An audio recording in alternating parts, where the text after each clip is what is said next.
Your Salesforce opportunity is not closed one. Google Ads and Meta have no idea. Most tutorials tell you to use Zapier as the middleware. Salesforce Flow can call the Google Ads API and Meta CAPI directly for free.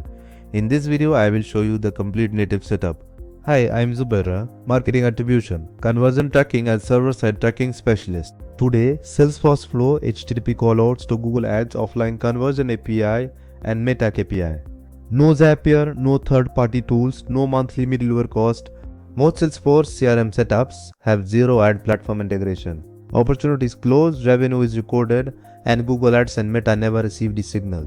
The result: smart bidding optimizes for lead forms, not closed-won deals. Meta finds audiences that generate inquiries, not client.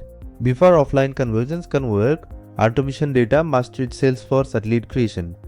Add two custom fields to the Salesforce contact and opportunity objects, Google Click ID and Meta Click ID. In your web to Salesforce lead flow, pass GCL ID and FPCL ID from your hidden form fields into these custom fields on both contact and opportunity. Step 2. Never hardcode API keys. Use named credentials to store them securely.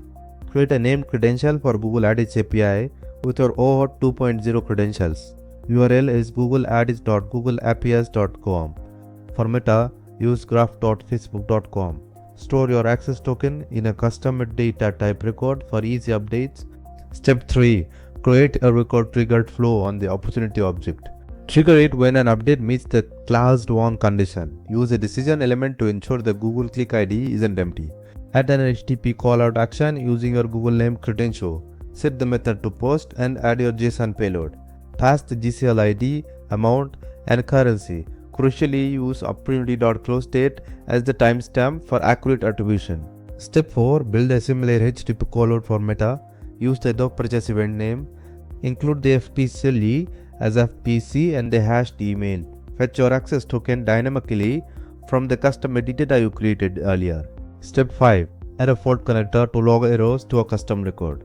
This keeps failures visible without crashing the flow. Test it by creating an opportunity with test IDs, move it to closed one, and verify the 200 response in your debug logs.